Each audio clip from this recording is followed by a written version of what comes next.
മഹത്വം നിറഞ്ഞതാണ്. ആ രാവും പകലൊക്കെ സുഹൃതമാക്കാനുള്ള പ്രാർത്ഥന. അവസാനത്തെ 10 നരകത്തിൽ നിന്ന് മോചനം ലഭിക്കുന്ന 10ആണ്. നരകമോചനം ചോദിച്ചു വാങ്ങണം. ഇവിടെ വെച്ച് നരകമോചനം അമലിലൂടെ വാങ്ങിയ മഹാനല്ലേ അത്തീഖുല്ലാഹ് എന്ന് പേര് ലഭിച്ച അബൂബക്കറിന് സിദ്ദീഖ് റളിയല്ലാഹു അൻഹു. അള്ളാഹു മോചിപ്പിച്ച ആള് എന്നല്ലേ അത്തീഖുല്ലാഹ് എന്നുള്ള വാക്കിന്റെ അർത്ഥം. എങ്ങനെയാണ് ഇത്തഖ് സിദ്ദീഖ് റളിയല്ലാഹുവിന് ലഭിച്ചത്? അന്ന് മക്കയിൽ ആരും ചെയ്യാത്ത ഏറ്റവും വലിയ സുഹൃതമാണ് അബൂബക്കറിന് സിദ്ദീഖ് റളിയല്ലാഹു അൻഹു ചെയ്തത്. സിദ്ദീഖ് തങ്ങൾ ഇങ്ങനെ നടന്നു പോകുമ്പോ സിദ്ദീഖ് റളിയല്ലാഹു അൻഹു കരഞ്ഞുപോയി, സങ്കടപ്പെട്ടുപോയി. വിവസ്ത്രനായി കിടക്കുന്ന ബിലാൽ ഇബ്നു റബാഹ് റളിയല്ലാഹു അൻഹു ചുട്ടുപൊള്ളുന്ന മരുഭൂമിയുടെ മരുപ്പറമ്പിൽ ഒരു ഗതിയുമില്ലാത്ത ഉമയ്യത്ത് ബിൻ ഖലഫ് എന്ന് പറയുന്ന യജമാനൻ ബിലാൽ റളിയല്ലാഹു അൻഹുവിനെ പീഡിപ്പിക്കുന്ന രംഗം കാണുമ്പോൾ സിദ്ദീഖ് റളിയല്ലാഹു അൻഹു വല്ലാതെ വിഷമിച്ചു പോയി. ഒട്ടും താമസിച്ചു നിൽക്കാതെ ഉമയ്യത്തിനോട് ചോദിച്ചു, ഉമയ്യത്തെ, ഈ കറുത്ത അടിമയാണ്, മാർക്കറ്റിൽ പോയി ചോദിച്ചാൽ ആകെ 200-300 ദിർഹം വേണ്ടി വരും. എന്ത് വേണം ഈ അടിമയെ നീ ഒന്ന് മോചിപ്പിച്ചു തരാൻ? ഉമയ്യത്ത് പറഞ്ഞത് തൊള്ളയിൽ കൊള്ളാത്ത വിലയാണ്. ഒരാളും ആ വില സമ്മതിച്ചുകൊണ്ട് കച്ചവടം ചെയ്യൂല. പക്ഷേ അങ്ങനെയാണെങ്കിലും ഈ മർദ്ദനം പിന്നെ കാണൂലല്ലോ. അടിമത്വത്തിൽ നിന്ന് മോചനം കിട്ടിയിട്ട് സ്വതന്ത്രയാനാൽ ധൈര്യമായല്ലോ. അടിമയാണെന്ന് കരുതിയിട്ടല്ലേ ഈ പീഡനം. വിവസ്ത്രനാക്കി കിടത്തി ഒരു തെറ്റും ഒരു കുറ്റവും ചെയ്തതല്ല. അല്ലാഹു അഹദ്, അല്ലാഹു അഹദ്, അല്ലാഹുവിലുള്ള വിശ്വാസം ഒന്ന് പ്രഖ്യാപിച്ചു എന്നത് ഒരാളോടുമുള്ള തെറ്റല്ല. അല്ലാഹുവിനെ ഒരാൾ വിശ്വസിച്ചു, ഒരാൾ ഇസ്ലാം ഉൾക്കൊണ്ടു എന്നുള്ളത് മറ്റു മനുഷ്യന്മാരെ തെറ്റാക്കാനോ കുറ്റമാക്കാനോ വഴിയല്ല. അവരെ കൂടി നന്നാക്കാനും അവർക്ക് കൂടി നന്മ ചെയ്യാനുമുള്ള വഴിയാണ്. ഒരൊറ്റ മുസ്ലിമും ഒരു മുസ്ലിമിനെ ചീത്ത പറയാൻ പാടില്ലല്ലോ. ഒരൊറ്റ മുസ്ലിമും ഒരു ഹൈന്ദവനെയും ഒരു ക്രൈസ്തവനെയും ചീത്ത പറയാൻ പാടില്ല. അവരെ നിരുത്സാഹപ്പെടുത്താൻ പാടില്ല, അവരെ വഷളാക്കാൻ പാടില്ല. മുസ്ലിമിന്റെ സൗന്ദര്യമുള്ള സ്വഭാവം അങ്ങനെയാണ്. മുസ്ലിമിന്റെ ഏറ്റവും പകിട്ടാർന്ന മഹിമയും അങ്ങനെയാണ്. അപ്പോഴല്ലേ യഥാർത്ഥ മുസ്ലിമാകൂ. അടിമത്വത്തിന്റെ പേരിലല്ലേ ഈ പീഡനം. ഒരിക്കലും പൊറുക്കാത്ത വില പറഞ്ഞപ്പോ നബിതങ്ങളോടൊന്നും ചോദിക്കാൻ നിൽക്കാതെ സിദ്ദീഖ് തങ്ങൾ എണ്ണിയങ്ങ് കൊടുത്തു. ബിലാൽ ഇബ്നു റബാഹ് റളിയല്ലാഹു അൻഹുവിനെ മോചിപ്പിച്ച് നബിതങ്ങളെ ഹളറത്തിലെത്തിയപ്പോ സിദ്ദീഖേ അൻത അതീഖുല്ലാഹ്, നിങ്ങൾ അല്ലാഹുവിന്റെ അതീഖാണ്. അല്ലാഹ് ഇത്ഖ് നൽകിയ ആളാണ്. ദുനിയാവിൽ വെച്ച് തന്നെ നിങ്ങൾക്ക് അല്ലാഹു മോചനം തന്നു. അത് വലിയ ഭാരിച്ച അമൽ കൊണ്ട് നേടിയെടുത്ത മഹാഭാഗ്യമാണെങ്കിൽ ആ ഇത്ഖിനും പറ്റിയ മാസമാണ് വിശുദ്ധ റമളാൻ.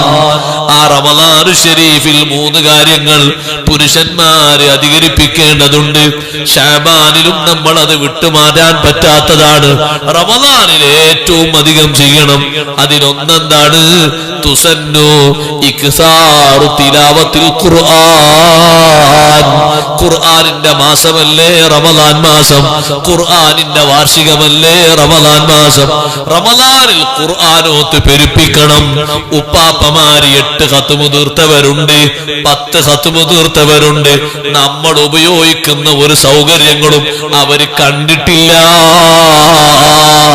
വൈദ്യുതി അനുഭവിച്ചിട്ടില്ല.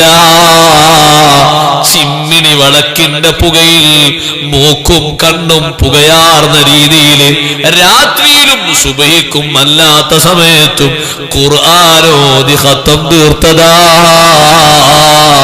നമ്മളെപ്പോലെ ഒരാഴ്ചക്ക് കണക്കാക്കി ഓരോ ദിവസം ഓരോ ജോഡി വസ്ത്രം അവർക്കില്ല.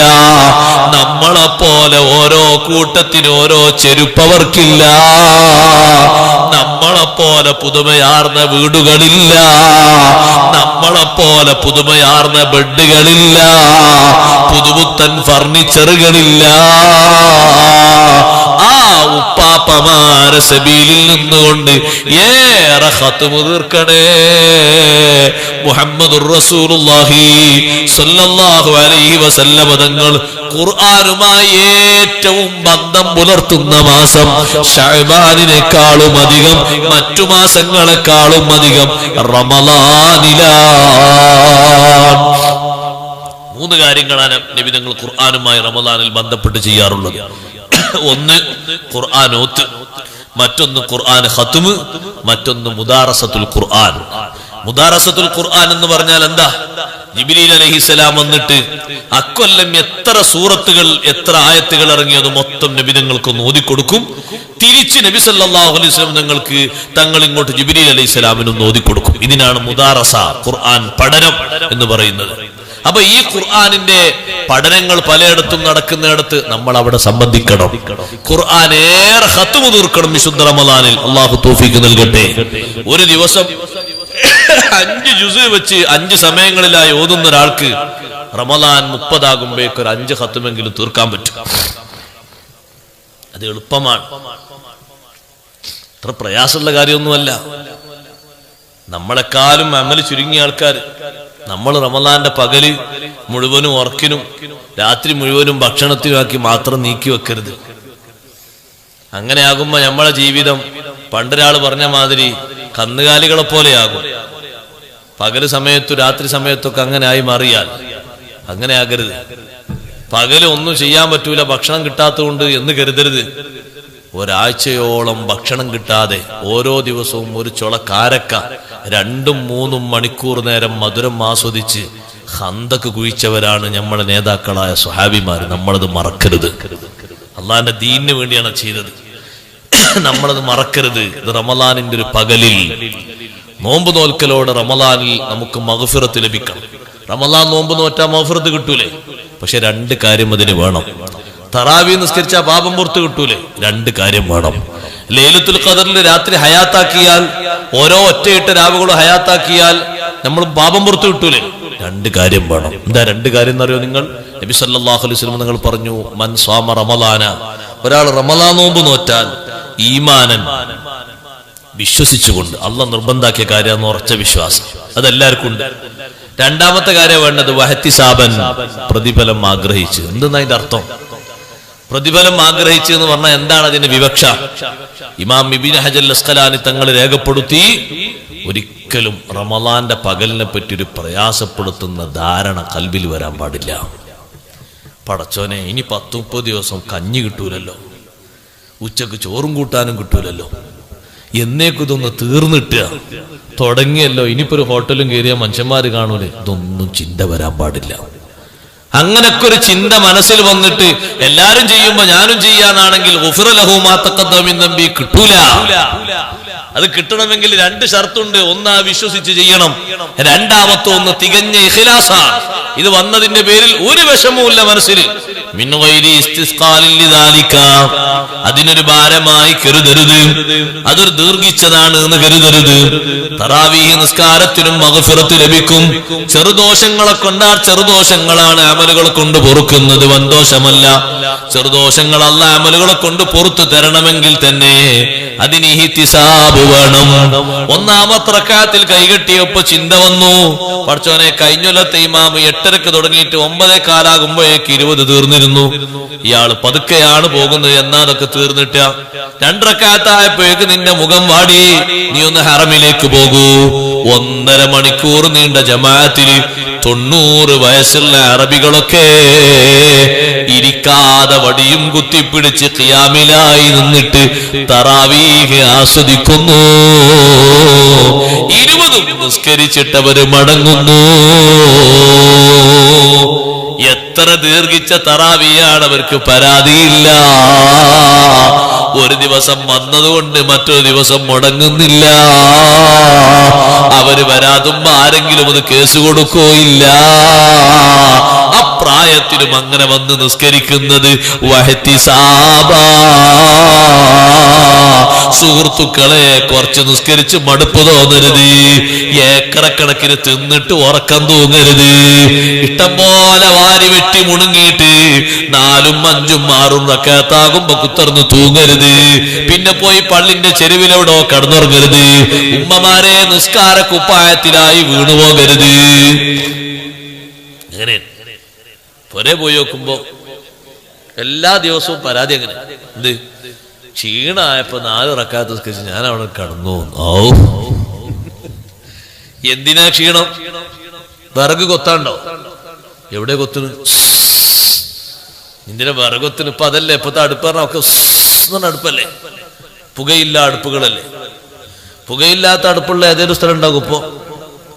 എവിടെ ഉണ്ട്? എല്ലാ മുക്കിലും മൂലയിലും അള്ളിയിലും ഉള്ളിയിലൊക്കെ ഉണ്ട്. എല്ലാ കുണ്ടിയിലും ഉണ്ട് അടുപ്പ്. എവിടെ ഇല്ലാത്ത? എല്ലായിടത്തും ഉണ്ട്. വെള്ളം കോരണോ? വേണ്ട. ഇനി ചരമാന്തിമേൽ ഇരുന്നിട്ട് കുറെ നേരം കെടുത്തിട്ട് അതിങ്ങനെ ചെറുക്കണോ? അതൊന്ന് അമ്മിക്കുട്ടിമേലിട്ടാണ് അരക്കണം. ഇത്ര വലിയ സ്വർഗജീവിതം അല്ലാഹു തആല മുൻഗാമികൾക്ക് കൊടുത്തണോ ഉമ്മമാരെ? പിന്നെ എന്താണ് ഈ ക്ഷീണം എന്ന് പറഞ്ഞത്? ഇത് ഭക്ഷണം കഴിച്ച ക്ഷീണമാണ്, വേറെ ഒരു ക്ഷീണവുമില്ല എന്ന് പറഞ്ഞാൽ. അഥവാ പൊറാട്ട ഉണ്ടെങ്കിൽ ആണുങ്ങളൊക്കെ പറയും പൊറാട്ട പെണ്ണുങ്ങൾക്കാണ്. അപ്പൊ പെണ്ണുങ്ങൾ വിചാരിച്ചു ആണുങ്ങൾ അങ്ങനെ പറഞ്ഞല്ലോ, അതുകൊണ്ട് മോശമാക്കാൻ പറ്റില്ല, ഒരു 5-6എണ്ണെങ്കിലും തിന്നിയില്ലെങ്കിലും മോശമാണെന്ന് കരുതും. അങ്ങനെ ഏറ്റവും ചുരുങ്ങിയത് ഒരു 7എണ്ണെങ്കിലും തിന്ന എന്ന് കരുതി 7 പൊറാട്ടയും ഒരു 11 പത്തിരിയും, വിത്തറിന്റെ തക്കാത്തിന്റെ എണ്ണം കണ്ട ഒരു 11 പത്തിരി. അങ്ങനെ പത്തിരി ചെറുതല്ലേ. ഇതോടൊക്കെ കൂടെ പോയി നോക്കുമ്പോഴേക്കും പട്ടാളപ്പള്ളിന്റെ മിഹ്റാബ് പോലെയായി പിന്നെ പള്ളം മാറ്റി. ചില ആൾക്കാർ കണ്ടിരിക്കുന്നത് റമദാൻ മാസത്തിൽ തറാവീഹ് നിസ്കരിക്കാൻ ഇങ്ങനെ വരും. അല്ലാഹു അക്ബർ, എന്താ ചെയ്യേണ്ടതെന്ന് തന്നെ ഓർക്കാറില്ല. ഓലിങ്ങനെ നിന്നിട്ട് വല്ലാത്ത ഇടങ്ങേറ്. ഓർക്ക് ഫാത്തിഹയും അലന്തരം തീരാഞ്ഞിട്ട് ഓലിങ്ങനെ ഇടങ്ങേറ് നിൽക്കാൻ. വേറെ ആരോ കണ്ടു വിചാരിച്ചപ്പോൾ ഇങ്ങനെ ഖുശൂ ഇങ്ങനെ താങ്ങി നിൽക്കാണ്. ഖുശൂ താങ്ങിക്കല്ലത്, ഇടങ്ങേറോട് നിൽക്കുക. പാകത്തിന് കഴിച്ചാൽ മതി. അറബികളെ കണ്ട് നമ്മൾ പഠിക്കേണ്ട വലിയൊരു പാടാണത്. ഹറമിൽ നോമ്പൊറുക്കാൻ വേണ്ടി ഇരുന്നോക്കി, എത്ര ചെറിയ ഭക്ഷണമാണ്. ഒറ്റൊന്നും വരെ പോണില്ലല്ലോ. ഓല് ഒരു അൽമറായിന്റെ ഒരു തൈര് ഉണ്ടാവും, ഒരു കുപ്പി തൈര്, അതാണ് കുടിക്കുക. ഒരു 2 ഗ്ലാസ് സംസം വെള്ളം, ഒരു 4 ചുള കാരക്കയും, പിന്നെ എന്തെങ്കിലും സമൂസ, ഒരു പൊരി ഉണ്ടാവും. നമ്മളങ്ങനല്ല. നമ്മളൊക്കെ അതിന്റെ എണ്ണം 3-ൽ അവസാനിപ്പിച്ചിട്ട് നിൽക്കുള്ളൂ. നമ്മളപ്പോൾ അതിന്റെ അഫ്ളൽ നമുക്ക് അപ്പോഴാ മനസ്സിലാക്കുക. വെള്ളം ആദ്യം ഒരു പിന്നെ കാരക്ക ഒരു 3 എണ്ണം. കാരക്ക കുറച്ച് കട്ടിയുള്ളതാണെങ്കിൽ ഒരു ചീളും മതി. ഈത്തപ്പഴാണെങ്കിൽ ഒരു 3 എണ്ണം പോന്നോട്ടെ, ആ ടേസ്റ്റിൽ 3 എണ്ണം. പിന്നെ ഒരു വലിയ ഗ്ലാസ്സിന്, ജ്യൂസ് ഗ്ലാസ്സിന് ഒരു ഗ്ലാസ് ലൈം ജ്യൂസ്, പിന്നെ തരിക്കഞ്ഞി, പിന്നെ പായസം ഉണ്ടെങ്കിൽ അതും എത്രയായി. പിന്നെ ഇതിന്റെ ഒക്കെ പുറമെ പിന്നെ ഈ ചപ്പാത്തി, പൊറാട്ട, പത്തിരി, നൂൽപുട്ട്, ഇപ്പൊ അതിന്റെ പുറമെ വേറെ കുറെ ബുഖാരി മുസ്ലിം പറഞ്ഞ കുറെ ചോറ് ഇറങ്ങിയിട്ടുണ്ട്. അതും കുറെ മന്തിയും, മന്ദപ്പുള്ളവും മന്ദപ്പില്ലാത്തവര് കുറെ അങ്ങനെ. ഇതൊക്കെ കൂടി വാരി വെട്ടി മുണുങ്ങിയിട്ട് ഇവന് കാര്യമായിട്ട് ഈ തറാവീഹിന് വരുന്ന എന്തിനാരങ്ങള് ശേഷം പോയിട്ടുള്ള 10 മണി കഞ്ഞി കുടിക്കാനുള്ള ഒരു എക്സസൈസിന് വേണ്ടി മാത്രം. അള്ളാന്റെ അടുത്തുനിന്ന് ഒരു ഒലക്കും കിട്ടില്ല, വെറുതെ ആ ഏർപ്പാട് നിൽക്കണം. ഒന്നും കിട്ടില്ല, ഒന്നും കിട്ടില്ല. ആ പള്ളിയിൽ ഈത്തിക്കാഫ് കരുതിന് അത് കിട്ടും, വേറെ ഓരോ ഒലക്കും കിട്ടില്ല. നമസ്കാരം എന്തിനാണിത്? ഇതിനായിട്ട് മാത്രമുള്ള ഒരു മാസം. എന്നിട്ട് നമ്മൾ പറയാണ് രാവിലെയും രാത്രി 2 തലക്കലും ഇങ്ങനെ നിറച്ചിട്ട് നമ്മൾ പറയാം റമദാൻ നല്ല സുഖാട്ടോ, ഒരു ക്ഷീണമില്ല. എങ്ങനെ ക്ഷീണം ഉണ്ടാവുക? എങ്ങനെ ക്ഷീണ സഹോദരന്മാരെ? റമദാൻ അല്ലാത്ത കാലത്ത് ഇയാൾ 59 കിലോയാണ്, റമദാൻ കഴിഞ്ഞ് നോക്കുമ്പോഴേക്ക് 75 ആയിട്ടുണ്ട്. കുറഞ്ഞിക്കല്ല, കൂടിയിരിക്ക. കാരണം അതിന് മാത്രമാണ്. എന്നിട്ട് ചില ആൾക്കാർക്ക് താങ്ങില്ല, അപ്പൊ ഒരു ഉറങ്ങാൻ, ഒരു വീട്ടിൽ തന്നെ ഉറങ്ങാൻ. അങ്ങനെ ഒരു ഉറക്കം തൂങ്ങികളാക്കി റമദാനെ കളയരുത്. റമദാനിന്റെ ആത്മീയമായ മാനം ശരിക്ക് കൽബിലും ശരീരത്തിലും ഉൾക്കൊള്ളണം. അതിനുവേണ്ടിയാണ് ഞാൻ നിങ്ങളോട് ഇത് പറയുന്നത്. റമദാൻ മാസത്തിലുള്ള നിസ്കാരവുമായി ബന്ധപ്പെട്ട് നല്ല ശ്രദ്ധ വേണം. തറാവീഹ് നിസ്കാരത്തിനും വേണല്ലോ ഈമാനൻ വഹ്തിസാബൻ. പടച്ചോനെ ഇതെപ്പോഴാ തീരാന്ന് കരുതരുത്. തറാവീഹിന് നമ്മളവിടൊക്കെ ഞാൻ നിസ്കരിച്ചോണ്ട് കത്തോതിറ്റ നിസ്കരിക്കും. ഞാൻ അവരോട് പറയും ഇങ്ങനെ നിസ്കരിക്കോളൂ, ഇതിന് പാകൊപ്പിച്ച് നിങ്ങൾ തിന്നു വന്നാൽ മതി. ഇന്നങ്ങൾ പിരാകിയിട്ട് ഒരു കാര്യമില്ല. സൗകര്യമുള്ളവരൊക്കെ ഇഖ്ലാസോടെ കൂടി നിസ്കരിച്ചു. ഏറെ നീട്ടുന്നില്ല, പാകത്തിനുള്ളൂ. ഒരു പേജ് ഓതാൻ അത്ര തോന്നുണ്ടോ? മട്ടത്തിൽ ഫാത്തിഹ ഓതുമ്പോഴേക്ക് പിന്നാകെ 2 ആയത്ത് 3 ആയത്ത് കേൾക്കാണ്ടാകുള്ളൂ. ഒന്നൊന്ന് കേൾക്കുമ്പോ അതിന്റെ ഭംഗിയല്ലേ. ഒരു പേജ് ഓതുമ്പോ മാമൂമ് ഫാത്തിഹ ഓതൂലേ? ഫാത്തിഹ അങ്ങനെ കറക്റ്റ് ആയിട്ട് ഓതുകയാണെങ്കിൽ മറ്റേതെങ്ങനെ ഫാത്തിഹ ഓതുന്നു? മറ്റേ ഫാത്തിഹ ഒരു പട്ടം പറക്കുമ്പോൾ പറ പറ പറ പറ പറ എന്നാണ് ഓതുന്നത്. കാരണം 2 ശ്വാസത്തിലായിട്ട് ഇമാമ് ഫാത്തിഹ ഓതുകയാണ്. മൂന്നാമത്തെ ശ്വാസത്തിന്റെ കാൽ ശ്വാസത്തിലായിട്ട് സൂറത്ത് ഓതിയിട്ട് പിന്നെ അടുത്ത ശ്വാസത്തിൽ റുക്കൂയിലേക്കാ പോണേ. അങ്ങനെ തീർക്കണേ. അങ്ങനെ അങ്ങോട്ട് പോവാൻ. ബിസ്മില്ലാഹിർ റഹ്മാനിർ റഹീം അൽഹംദുലില്ലാഹി റബ്ബിൽ ആലമീൻ അർറഹ്മാനിർ റഹീം മാലികി യൗമിദ്ദീൻ ഇയ്യാക നഅബുദു വഇയ്യാക നസ്തഈൻ. ആരും പരാതിയില്ല. കാരണം ഇത് വേഗം തീരണം. സിറാത്തുൽ മുസ്തഖീം. ആരെ പരാതിയുണ്ട്? ആർക്കും പരാതിയില്ല. വേഗം തീർന്നോട്ടെ എന്നാണ്. സിറാത്തുൽ ലദീന അൻഅംത അലൈഹിം ഗൈറിൽ മഗ്ദൂബി അലൈഹിം വലദ്ദാല്ലീൻ. ആമീൻ. ബിസ്മില്ലാഹിർ റഹ്മാനിർ റഹീം ഖുൽ ഹുവല്ലാഹു അഹദ് അല്ലാഹു സമദ് ലം യലിദ് വലം യൂലദ് വലം യകുൽ അല്ലാഹു അക്ബർ. ഇത് പറയുമ്പോ ബാക്കിലുള്ള മാമൂം എന്തായി ഓതുന്നത്? ഒന്ന് പതുക്കെ ഫാത്തിഹ ഓതുകയാണെങ്കിൽ മാലിക് യൗമിദ്ദീൻ അല്ലാഹു അക്ബർ. എല്ലാ റക്അത്തിലും മസ്ബൂക്കാണ്. എല്ലാ റക്അത്തിലും ഇമാമിന്റെ കൂടെ മുവാഫിഖല്ല, മസ്ബൂക്കാ. കാരണം ഫാത്തിഹയ്ക്ക് വിശാലമായ ഒരു സമയം കിട്ടിയോ? എവിടെ കിട്ടുന്നത്? ഫാത്തിഹ അങ്ങനെ അങ്ങനെ ഔല് കേൾക്കുമ്പോൾ അങ്ങനെ കുത്തിക്കേക്കല, മട്ടത്തിൽ ഓതണ്ടേ? അതിനൊരു സമയം ശരിക്കും കിട്ടുന്നില്ല. അപ്പോ ഓന്റെ ഫാത്തിഹ ഇമാമിനെ ഏൽപ്പിക്കാൻ. ഇനി ഇമാമിന്റെ ശരിയായെങ്കിലല്ലേ പിന്നെ ഏറ്റെടുക്കുള്ളൂ. ഇമാമിന്റെ തന്നെ ശരിയില്ല, പിന്നെ ഇത് എവിടുക്ക ഏറ്റെടുക്കണത്? തള്ളിയാണ് പോകുന്നത്, ലാപ്സായി പോകും, ഒരു കാര്യമില്ലതിന്. അപ്പൊ ഈ മെനക്കെടുന്ന പണിയിൽ ഗുഫിറ ലഹു മാ തഖദ്ദമ മിൻ ദംബി കിട്ടണമെങ്കിലേ അതിന്റെ അധ്വാനുണ്ട്. ഞാൻ ദ്വീപിൽ പോയപ്പോ ദ്വീപേർ എന്നോട് പറഞ്ഞു, ഇവിടൊക്കെ സാധാരണ അലംതറ കൈഫ് ഓതും, 2ാമത്തെ റക്അത്തിൽ ഖുൽ ഹുവല്ല ഓതും, പിന്നെ 3ാം റക്അത്തിൽ ലീലാഫി ഓതും, 4ാം റക്അത്തിൽ ഖുൽ ഹുവല്ല, 10 ഖുൽ ഹുവല്ല ഓതും. അതിനപ്പുറത്ത് അലംതറ മുതൽ ലാസ്റ്റ് വരെ 10 സൂറത്താണല്ലോ. അങ്ങനെ 10. എന്നോട് ഇമാമുക്കാൻ പറഞ്ഞു, ഞാൻ പറഞ്ഞു നിങ്ങൾ ആ ഖുൽ ഹുവല്ല ആവർത്തിക്കണം, എനിക്കറിയില്ല, അതൊക്കെ നിങ്ങൾ നേർച്ചക്ക് ആവർത്തിച്ചോളി. ഞാൻ വല്ലുഹ മുതൽ താഴോട്ടുണ്ട് ഓതും. അതിന് സൗകര്യമുള്ളൊരു കൂടിക്കോളി, അല്ലാത്തൊരു പൊയ്ക്കൂടി. ഒറ്റൊന്നും പോയില്ല. നിസ്കാരം കഴിഞ്ഞിട്ട് ഞാൻ അവരോട് ചോദിച്ചു, ആ സ്പീഡിൽ പോകുന്ന ഖുൽ ഹുവല്ലയും അലംതറയും ഓതിയിട്ട് നിങ്ങൾ ആരോ ഫാത്തിഹ ഓതലുണ്ടോ? അപ്പോൾ ഞങ്ങൾ ഫാത്തിഹ ഓതലെന്നല്ല, കാരണം ഞങ്ങളെ ഫാത്തിഹയൊക്കെ ഇമാമിനെ ഏൽപ്പിക്കലാണ്. അവര് പറഞ്ഞോട് ശരിയാണ് പറയുന്നത്, ഇമാമിനെ ഏൽപ്പിക്കലാണ്. അതെങ്ങനെ? 1ാം റക്അത്തിൽ അല്ലാഹു അക്ബർ എന്ന് പറയുമ്പോൾ ഇമാം റുക്കൂ പോയി, ഇയാൾ റുക്കൂ പോയി, ഫാത്തിഹ ഇമാമിനെ ഏൽപ്പിച്ചു. 2ാം റക്അത്തിൽ ഇയാളിങ്ങനെ എണീറ്റ് സുജൂദ് കഴിഞ്ഞ ഇയാളിങ്ങനെ എണീറ്റ് വന്ന് ഇയാളിങ്ങനെ പതുക്കെ ഫാത്തിഹ എങ്ങനെ ഓതി പോതിയാകുമ്പോഴേക്ക് ഇമാം റുക്കൂ പോയി, പിന്നെ ഇയാളും പോയി. എല്ലാ റക്അത്തിലും ഫാത്തിഹ ഇമാമിനെ ഏൽപ്പിച്ചു. ഇമാമിന്റെ ഫാത്തിഹയാണ് ശരിയല്ല. അപ്പൊ ഇയാളെ ഫാത്തിഹ ഏറ്റെടുക്കാൻ ആരുമില്ല. 4 കൊറ്റത്തിലായി. അങ്ങനെ ആലോചിച്ച് നോക്കി. ഇജാതി പരിപാടി കൊണ്ട് ഒരു കാര്യമില്ല. നിസ്കരിക്കണതിന് മട്ടത്തിൽ നിസ്കരിക്കണം. അല്ലാഹു തആലാനെ പൊരുത്തം വിചാരിച്ച് സൂക്ഷ്മതയോടെ നിസ്കരിക്കണം. ആ റമളാനിൽ 20 റക്അത്ത് നിസ്കരിച്ചിട്ട് ഒരു പാപം പുറത്തിട്ടില്ല, പിന്നെ ആ പണിക്ക് നിൽക്കേണ്ടിയിരുന്നു. എന്നാ പിന്നെ വേറെ ആർക്കെങ്കിലും പോയിട്ട് ഒരു പാടം കൊത്തി കൊടുത്തിട്ടാണെങ്കിൽ കൂലി ചെയ്യുന്നു. അള്ളാഹുവിനും കൂലിട്ടും ഓനക്കും കൂലിട്ടും. എന്തിനാണ് ഈ പണി? അതുകൊണ്ട് ഇഹ്തിസാബൻ, പ്രതിഫലം കാംക്ഷിച്ച് എന്ന് പറഞ്ഞാൽ നിൽക്കുമ്പോ തന്നെ നമ്മൾ ക്ലോക്കൊക്കെ നോക്കണ ഓരോരുത്തരെ 8:30 അല്ലാഹു അക്ബർ. 2 റക്അത്ത് സലാം വീട്ടി പിന്നെ നോക്കുക 8:35. 2 റക്അത്തിന് 5 മിനിറ്റ്. 2 റക്അത്തിന് 5 മിനിറ്റ് ആവുമ്പോ 10 റക്അത്തിന് എത്ര മിനിറ്റ് ആവും? 50 മിനിറ്റ്. അപ്പൊ 20 റക്അത്തിന് എത്ര മിനിറ്റ് ആവും? 100 മിനിറ്റ്. എത്ര മണിക്കൂറായി അത്? 1 മണിക്കൂറും 40 മിനിറ്റ്. 1 മണിക്കൂറും 40 മിനിറ്റും തറാവീഹ് നിസ്കരിക്കേ. സുബ്ഹാന മൻ ജല്ല ജലാലുഹു. ഞാൻ അപ്പുറത്തെ പള്ളിനോട് പോയോക്കട്ടെ. എത്ര ഞമ്മളെ മടിയല്ലേ അത്?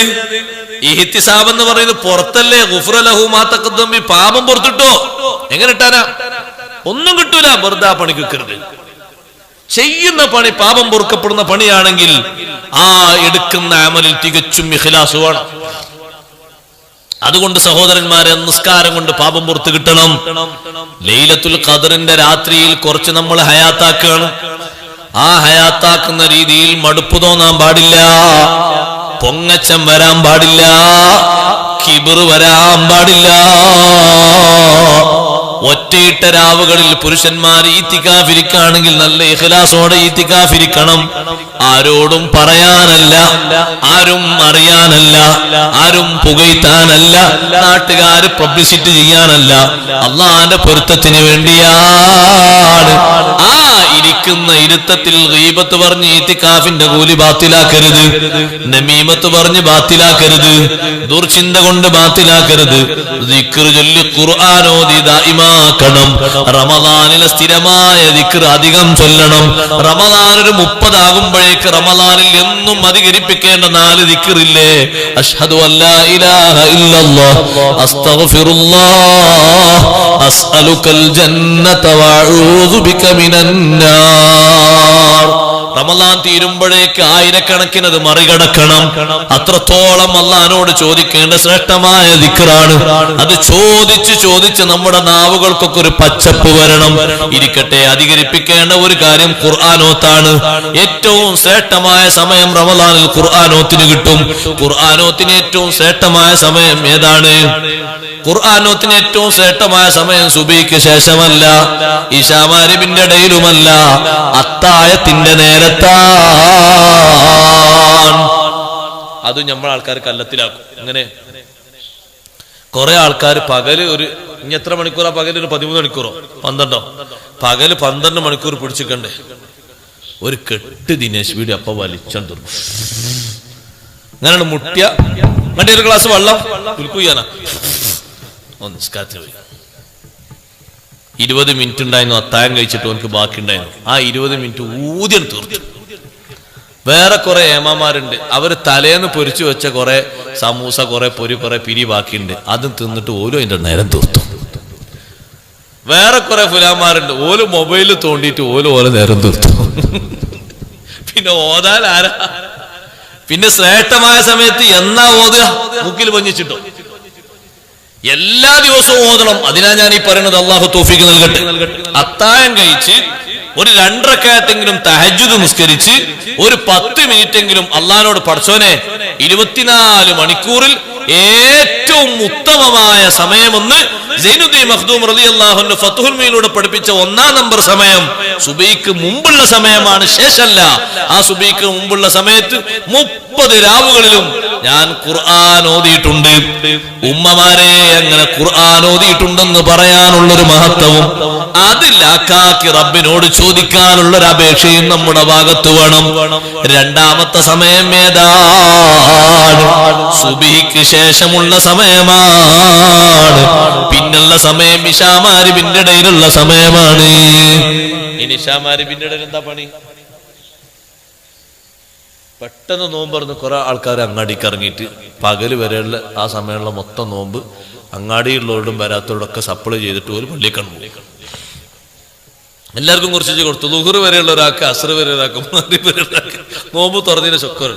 പിന്നെ ബനെന്താണ് ബന ചണ്ടേറ്റ് അങ്ങ് ഒരു അലക്കിയില്ല, ഓനപ്പ തീർത്തു.